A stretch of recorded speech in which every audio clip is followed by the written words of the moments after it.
Assalamualaikum warahmatullahi wabarakatuh.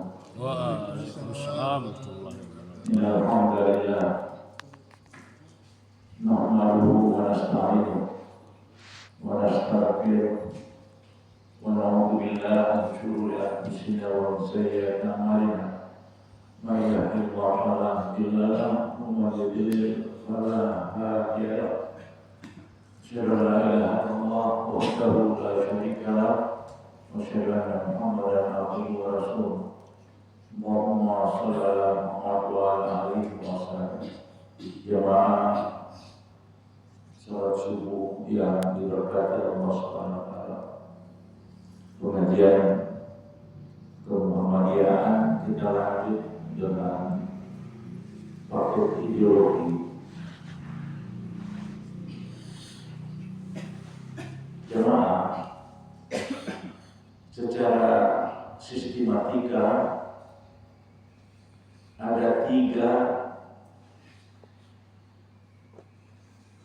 program utama Muhammadiyah yang nanti akan dibantu oleh program-program berikutnya.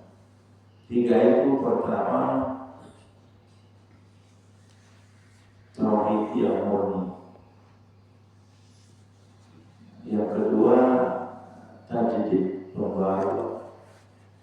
Yang ketiga, Islam berkemajuan. Jadi itu salah satu ciri Muhammadiyah. Pertama-tama tauhid murni. Sebab virus-virus seputar tauhid itu luar biasa. Ada virus-virus bid'ahnya dan ada virus-virus tahayulnya. Tapi kalau kita diberi pertanyaan singkat, tauhid murni itu seperti apa? Kalau kita mengteladani Rasulullah, ya seperti itu. Tapi kalau kita berbicara pada tataran ilmu, maka pembahasannya sangat luas. Bukan hanya fokus pada pijakan etika, pijakan keyakinan, tapi dia bersentuhan dengan kegiatan sosial. Yang paling fenomenal mengangkat tauhid sosial itu Bapak Profesor Dr. Amin Rais dalam bukunya Tauhid Sosial. Jadi tauhid murni ini kajiannya dibantu oleh 7 pokok pikiran dalam Khatimah Anggaran Dasar, dibantu oleh 12 langkah Muhammadiyah oleh A.R. Sultan Mansur, dibantu oleh MKCH, penekanan paham agama Muhammadiyah, dibantu oleh kepribadian Muhammadiyah, dibantu oleh pedoman hidup Islami warga Muhammadiyah, dibantu oleh Hikta Perjuangan. Jadi 6 komponen yang bekerja sama untuk memulakan 3 capaian.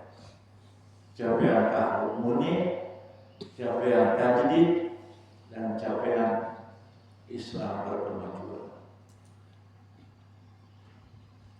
Salah satu yang monumental capaian Islam berkemajuan dikeluarkannya, diresmikannya kalender hijrah Islamiyah tunggal tanggal 25 Juni 25. Itu hadir pemerintah negara tetangga karena ini mengikat dunia. Dengan diresmikannya kalender sebagai temuan berkemajuan, maka tidak perlu lagi banyak tipu-tipuan, bikin habis anggaran. Memang ada yang tidak enak, sebab kalau disahkan sebagai standar internasional, tidak ada lagi kegiatan ormas-ormas lain baik tipu-tipuan 1 Ramadan dengan dana pemerintah. Itu persoalannya. Sebab hadir tokoh-tokoh nasional dan teristimewa hadir akademisi karena capaiannya itu masalah sains. Nah, dilepaskanlah kalender Hijriah Islamiyah global tunggal. Jadi mengikat dunia, penetapan 1 Syawal tidak ada lagi. Harus menurut kalender Muhammadiyah. Nah, ini bukan urusan kecil. Kalau mengatur Indonesia barangkali masih bisa, akan mengatur dunia. Tentu Saudi Arabia di sana menganggap enakkah secara psikologi digurui oleh Indonesia dalam penetapan 1 awal. Nah, makanya diundang hadir dalam peresmian tanggal 25 Juni kemarin.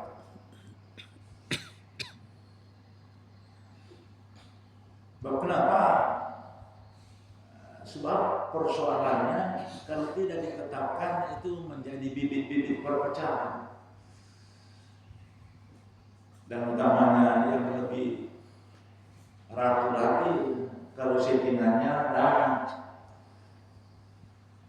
sebab mengintai awal bulan di 60 titik kita kira kecil dananya itu mengintai 60 titik untuk melihat sidang isbat 60 titik itu berapa dananya. Nah kalau 1 miliar 1 titik 60 miliar cukup besar. Nah, dengan keluarnya kalender sebagai temuan Islam berkemajuan bersentuhan dengan peradaban, maka selesailah bayi titik bulan. Itu seperti itu. Nah, kalau kita lihat dari sisi program utama memurnikan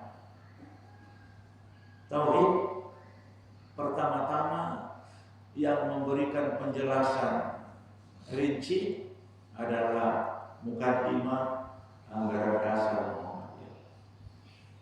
Muqaddimah Anggaran Dasar Muhammadiyah itu ada 7 pokok pikiran. Dari 7 pokok pikiran itu saya sampaikan kita 2 pada kesempatan ini. Pokok pikiran pertama untuk mendukung tauhid ini, berimanlah sedalam-dalamnya. Al-Quran mengingatkan amanu aminu. Nah, 2 kali disebut. Ya ayyuhalladzina amanu, panggilan jamaah aminu. Nah, itu dasar. Jadi dipahami oleh Muhammadiyah ayat itu bahwa kalau beriman sedalam-dalamnya dan seluas-luasnya. Nah, seluas-luasnya Amin Rais sudah sebagai tokoh Muhammadiyah sudah menjabarkan dalam tauhid sosial.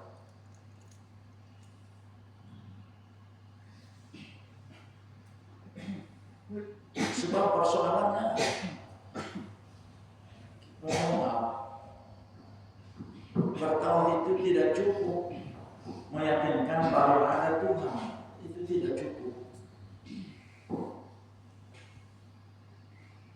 Sebab doktrin tentang kesuhanan atau konsep tentang ketuhanan itu sudah disimpulkan oleh Muhammadiyah bahwa yang berhak jadi Tuhan itu hanya Allah. Nah, dunia merasa tidak enak dengan keluarnya statement bahwa yang berhak jadi Tuhan itu hanya Allah. Selesai Trinitas, selesai Trinity, selesai semua. Kenapa? Tidak ada yang memegang hak tunggal menjadi Tuhan selain Allah.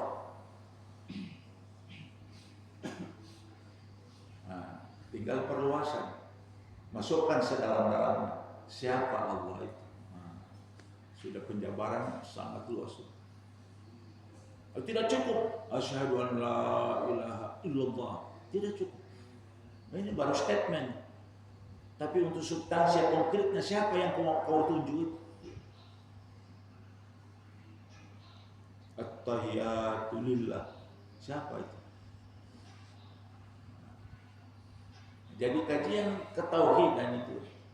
Nah, sehingga dakwah Muhammadiyah yang dijabarkan nanti dalam pembantunya itu harus mengedepankan tauhid. Tajdidul imaniyah. Apa kalimat yang kita miliki sekarang itu masih perlu pendalaman lanjut.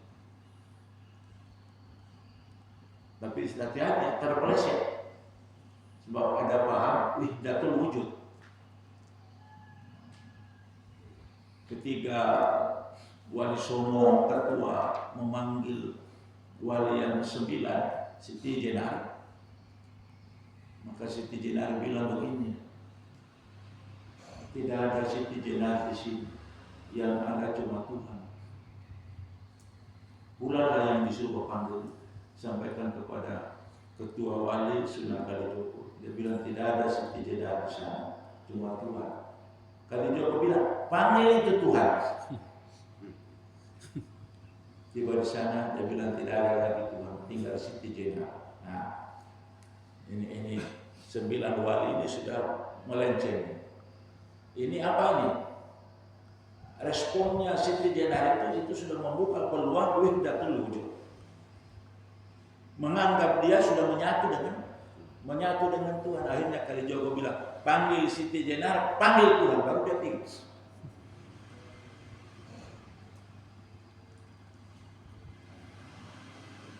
Turun hadisnya.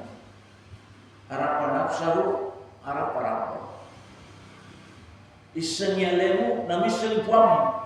Siapa kau? Ya saya yang malu, bukan. Itu bukan kau itu. Jadi saya yang aslinya itu bukan nama. Bukan juga organ. Ya mulai kita berdebat dalam persoalan usul. Ini bukan furu. Kalau kita berurusan dengan furu, ya namanya persoalan bid'ah. Kurang pahala, tapi kalau berurusan dengan urusan usul, rusak fundament. Di ini hadis dikatakan qalbun mu'minun baitullah. Atimna taubatul doa burana pun malaka. Bagaimana memahami? Artinya orang beriman yang fisiologisnya itu ada, itu kan kata hati di situ yang mana? Umumnya kalau kita menyebut kata hati dalam pantomim, kita sepekan di sini. Kalau kita menyanyikan lagu syukur dari yakinku, dipegang di sini. Bukan kata hati, bukan di sini. Jadi di mana? Hatinya orang beriman, rumahnya Allah. Serba. Masih berjalan kajian terus. Akhir Sultan Mansur keluarkan 12 langkah untuk sampai membesarkan Muhammadiyah, 12 langkah, dan abadikan 12 langkah itu dengan sinar Muhammadiyah. 1, 2, 3, 4, 5, 6, 7. Ini Muhammadiyah dikasih begini, inilah poin-poin yang ditetapkan oleh Air Sultan Mansur sebagai pimpinan Muhammadiyah sudah dah. Dahlan awal berdirinya diantar sampai 30 se-40 itu Sultan Mansur. Nah, di kajian Sultan Mansur itulah menyambut tauhidmu. Sehingga Sultan Mansur katakan masukkan iman sedalam-dalamnya dan seluas-luasnya. Tidak cukup menghafal rukun iman. Amantu billahi wa malaikatihi wa kutubihi wa rusulihi wal yawmil akhir wa qadri khair wa syarri min amri, tidak cukup. Berlebihan juga kalau menganggap bahwa kalau ditanya siapa Tuhan, sudah saya. Siapa saya? Sudah itu Tuhan. Nah, ini wahdatul wujud ini tidak diterima oleh Muhammadiyah. Tapi ini dianggap sebuah capaian yang luar biasa, tidak diterima. Sebab kenapa? Ayat mengatakan walaisa min syai'. Eksistensi Tuhan itu tidak menyerupai sesuatu.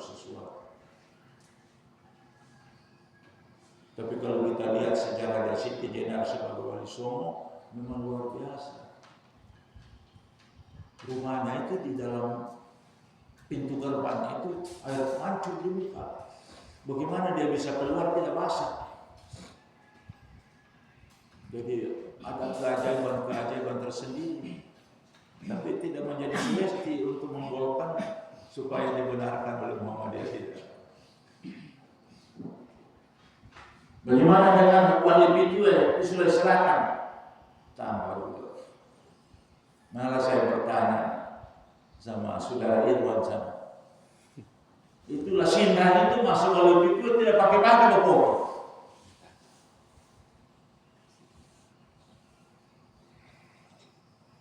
Panjang juga dia punya ulasan. Kok masuk wali, lalu Bapak itu tidak pakai baju. Lesinda, kalau ada paraka lumayan. Tapi lesinda.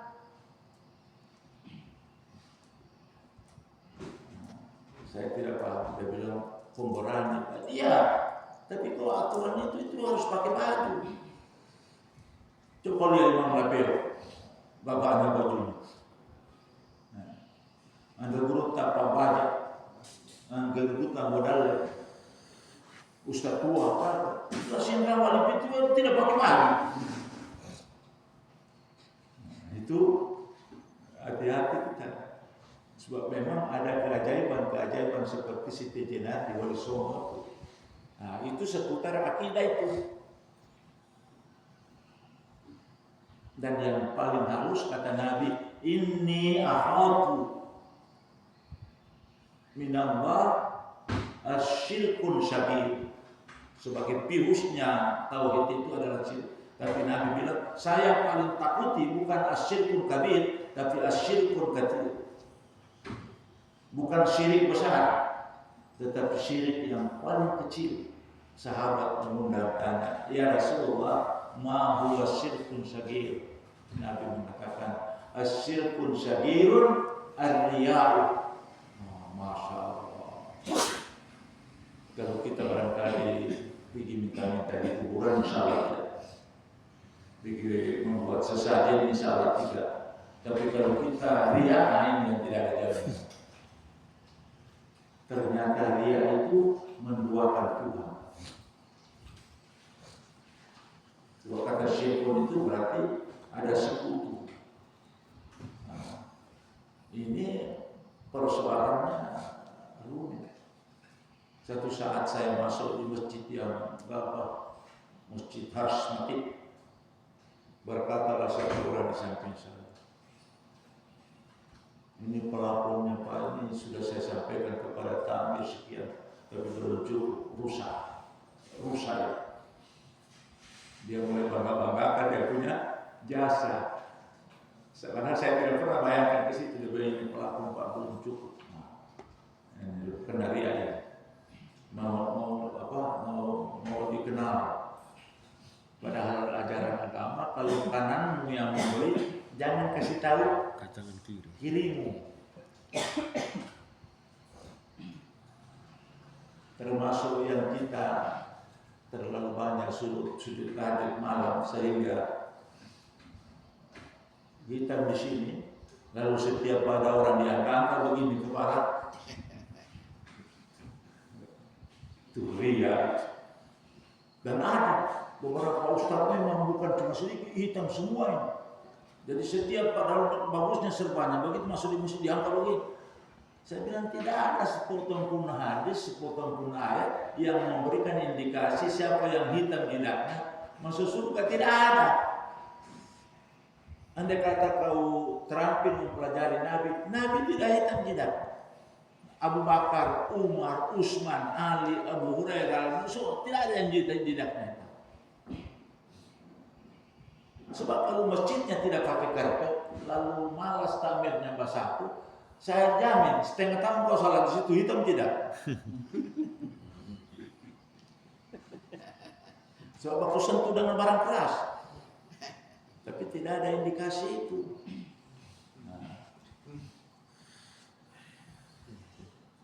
Kenapa?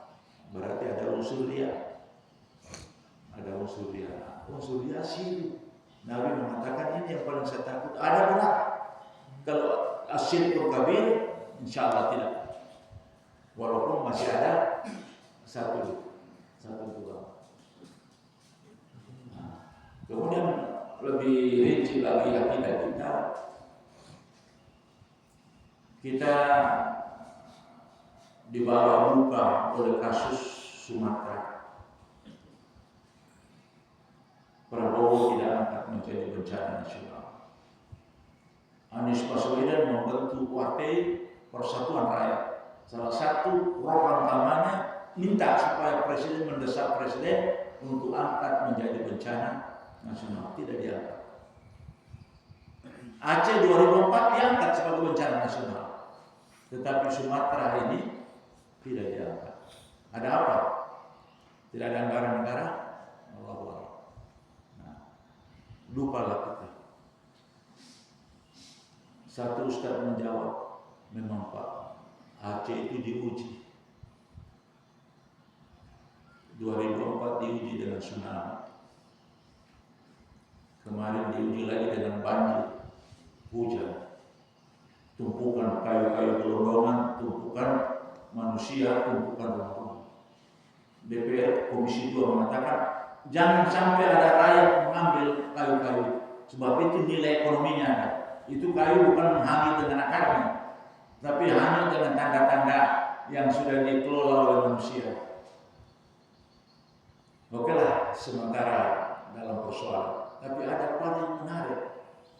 Sejalan dengan isu itu, keluar gagasan Kamena, Profesor ini, boleh Natal bersama. La haula wala quwwata illa billah. Ini sudah rusak akidah ini. Natal bersama lakum dinukum waliyadin, kau taruh di mana?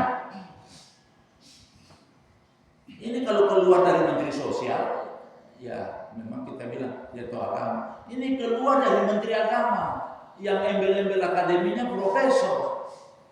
Profesor itu menurut persyaratan Pak Munir tidak boleh dicapai kalau tidak ada S3. Kalau dulu Bunuh Lele capai profesor, Isa Karib capai, tidak ada S3-nya dulu, tapi sekarang tidak boleh. Untuk sampai kepada tingkat profesor harus S3 doktoral. Nah, Menteri Agama itu profesor. Keluar wacananya Natal bersama. Astagfirullah. Ini sudah lakum dinukum waliyadin, taruh di mana ini? Apa Pak Menteri Agama tidak tahu itu ayat? Dia tahu. Dan ini tidak enak kesannya.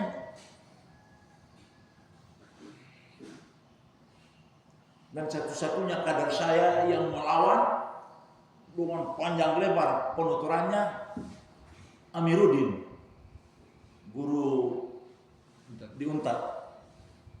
Kalau dia tuturkan, dia bahas. Apa alasannya? Alasan toleransi. Ini toleransi kebablasan. Ini toleransi konsep Barat. Toleransi Islam bukan begini. Amiruddin mencoba memberikan tanggapan atas keinginan gagasannya Menteri Agama untuk Natal bersama. Nah, kajian kita malam ini Natal bersama rusak kita. Jadi asyhadu an la ilaha illallah di tangan itu tidak ada gunanya kalau kau pergi Natal bersama.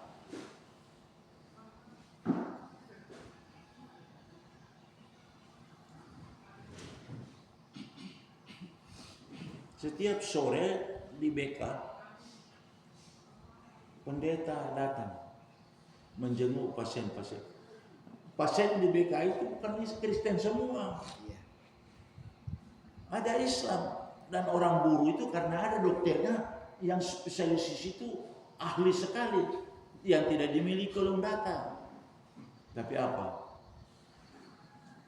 Diberi nyanyian kerohanian dulu pasiennya. Tuhan bersama dengan kita. Ya, terima. Tuhan bersama denganmu. Haleluya. Haleluya. Akhirnya saya punya nenek Haji Muhammad Sabak bahaleluya juga.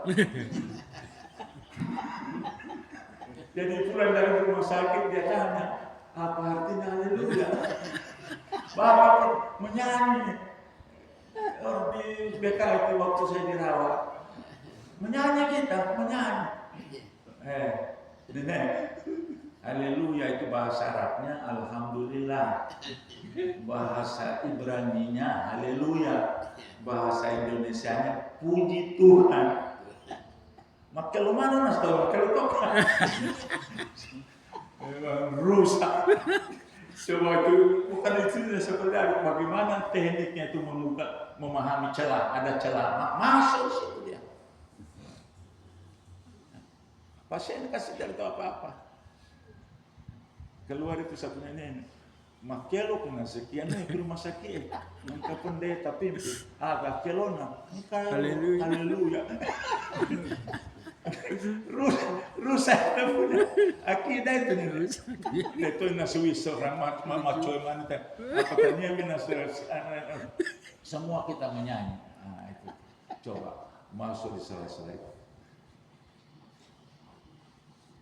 Sebab secara statistik Kristen itu jumlahnya di dunia hari ini 2,5047. Islam nomor 2, Islam cuma 2. Jadi Kristen lebih banyak jumlahnya.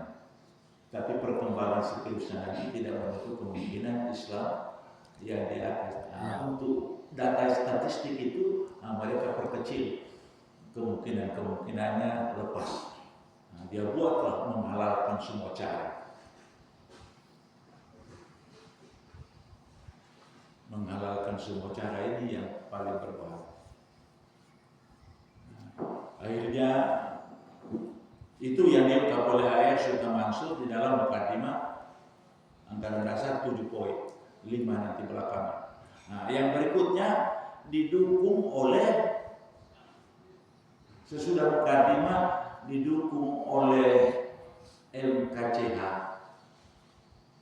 Nah, MKCH itu intinya di situ bahwa paham agama Muhammadiyah itu bersumber dari Quran dan Sunnah. Adapun ijtihad dan kias tidak. Nah, ini hati-hati kita. Sebab paham agama di luar Muhammadiyah itu sudah baku itu 4. Quran, Sunnah, Ijma, Qiyas. Muhammadiyah tidak ambil 2 itu, cuma diambil 2.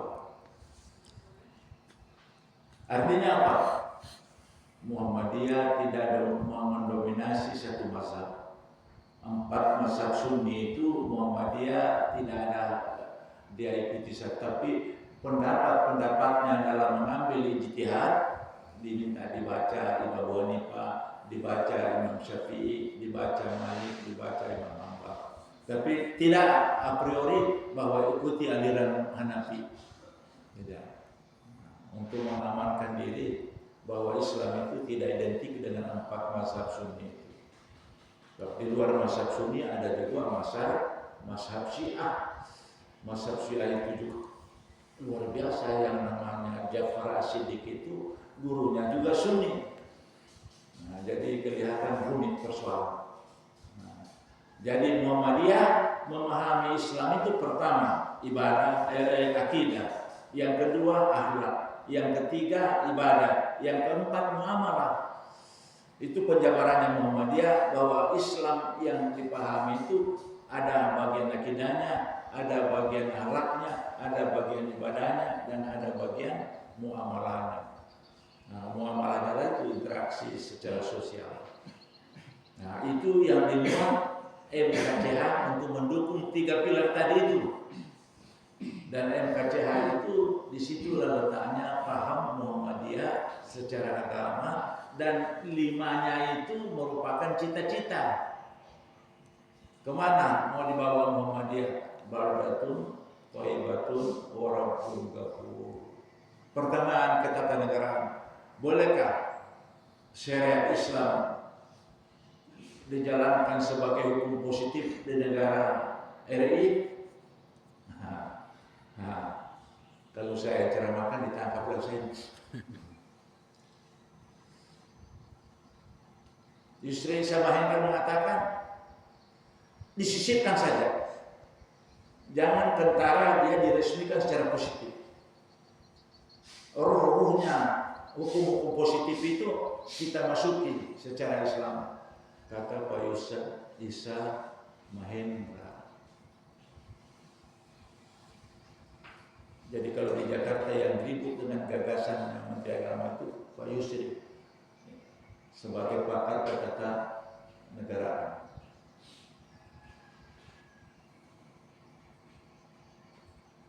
Sudah di KCH ada lagi kepribadian Muhammadiyah. 10. Ketika kita mau melihat bahwa ini Muhammadiyah, lihat di 10. Pertama, banyak kawan, bukan banyak lawan. Di mana ada Muhammadiyah, di situ masyarakat hidup. Jangan di mana ada Muhammadiyah mati. Kenapa kau tidak sembahyang sana? Masjidnya Muhammadiyah. Ini karena kepribadian, salah kepribadian kau. Jadi 10 sifat yang dimiliki oleh warga Muhammadiyah, yang satunya banyak kawan. Jadi usahakan di mana ada Muhammadiyah, di situ berkembang masyarakat.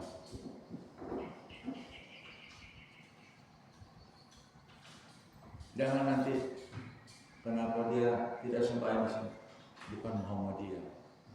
Itu tidak enak. Atau karena lihat simbol ini, tidak, saya tidak sembahyang di sini, saya bukan Muhammadiyah. Bagaimana tekniknya? Sama-sama sholat, dia ada simbolnya Muhammadiyah begini. Itu dibahas dalam MKCH, mata keyakinan dan cita-cita hidup Muhammadiyah. Dan yang keempat, dan yang paling kelimanya adalah hittah. Ini kalau secara bahasa hittah itu garis perjuangan. Nah, kita Indonesia itu, kita Muhammadiyah itu pertama 12 langkah oleh air Sukamasa. Yang kedua Hitta Palembang. Yang ketiga Hitta Ponorogo. Yang keempat Hitta Ujung Pandang. Yang kelima Hitta Surabaya. Yang keenam Hitta Denpasar. Nah, yang standar dari semua Hitta ini 2, Hitta Palembang dan Hitta Makassar. Jadi kalau dalam perjuangan Hitta itu petunjuk strategi dan taktik. Sebuah perjuangan tidak ada strateginya, itu namanya perjuangan bikin capek-capek. Jadi Hitta petunjuk bahwa begini strategi untuk mendekatkan kita ke tujuan, ini strateginya, ini langkah-langkah utamanya. Nah, supaya gol, bantu dengan taktik. Ilmu ini militer paham betul ini.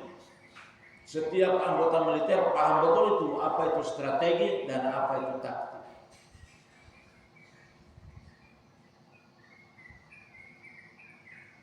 Ada buku penceramahnya hadir di Insinyur Kusnadi. Bukunya Strategi Memakmurkan Masjid. Bestseller, gagah sekali.